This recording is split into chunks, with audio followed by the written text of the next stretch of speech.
Welcome to Beyond the Powerline Road. This is my 38th entry this year. I hope some of you have enjoyed them and followed along. I'm trying to come up with different subjects from time to time. Today, I want to talk about foolishness.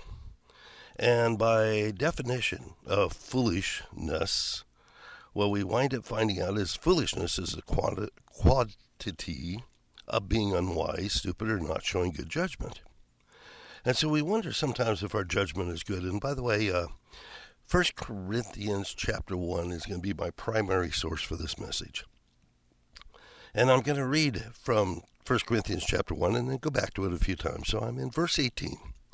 It says, "For the message of the cross is foolishness to those who are perishing, but to us who are being saved it is the power of God. For it is written, I will destroy the wisdom of the wise and bring to nothing the understanding of the prudent. Where is the wise? Where is the scribe? Where is the dispute of this age? Has not God made foolishness the wisdom of the world? For since in the wisdom of God the world through wisdom did not know God, it pleased God, though, the foolishness of the message preached to save those who believe. For Jews request a sign, and Greeks request after wisdom, but we preach Christ crucified. To the Jews a stumbling block, and to the Greeks foolishness. But those who are called, both the Jew and the Greek, Christ is the power of God and the wisdom of God." It's kind of interesting. We think of this perfect sacrifice of Jesus Christ on the cross, so we may have that hope of eternal life. And those of us that understand it, boy, we understand the wonderful sacrifice. We understand the love of God. But for an individual out there that doesn't understand it, it is foolish to them. So if you continue in verse 25, just restating this, because the foolish of God is wiser than men, and the weakness of God is stronger than men. If I want to go on, I want to skip to 27. It says, "But God chose what is foolish to the world to shame the wise." Let me say that again. "But God chose what is foolish in the world to shame the wise. God chose what is weak in the world to shame the strong." And we think about what the world respects, what the world considers as worldly wise and sagacious and clever. And it is individuals that are sometimes prudent or sensible, and I'm not using that word in a very nice sense. The ones that write with clarity, there's authors and researchers and scholars, and they can debate, and they're quick with words, and they can argue a case. But are they truly bright and brilliant, or are they foolish? And we think about us, and it's, who do we respect? Do we respect the highly educated?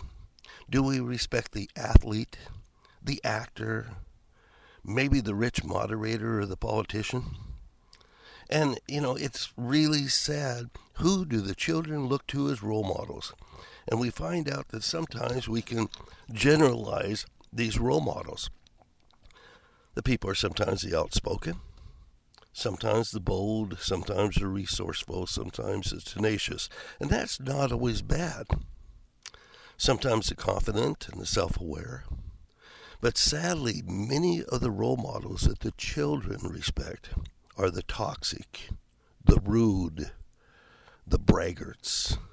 And they are no role models. Matter of fact, they should not be considered as role models. And if we look to, I always bring up the inside the Beltway, and we look at what's going on there sometimes, how there are individuals that flat out attack the different industries like the gas industry and the coal industry, and they worship the world rather than worshiping our God.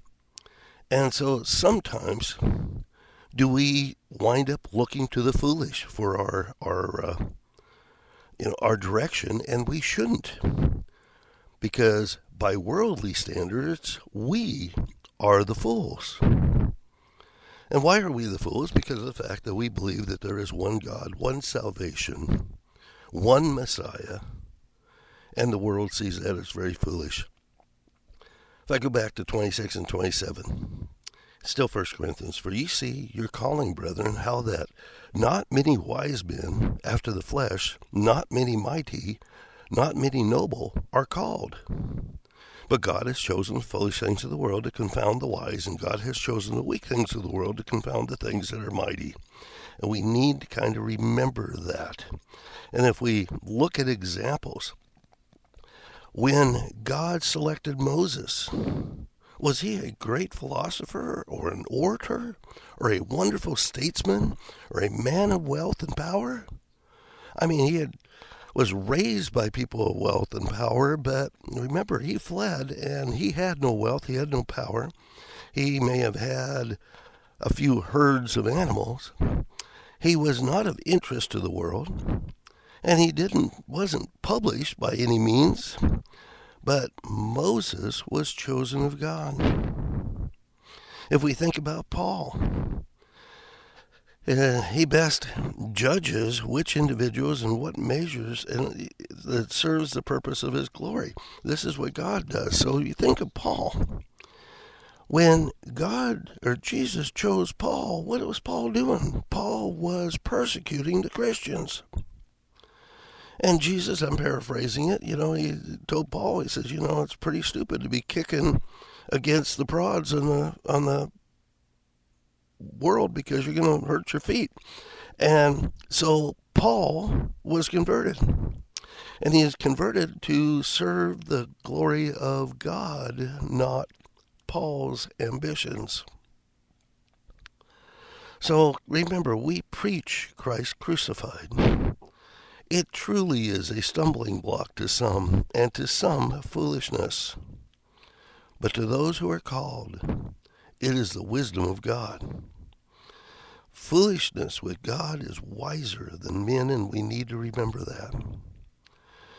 The preaching of the cross is to them that perish foolishness, but to us it is the power of God unto salvation.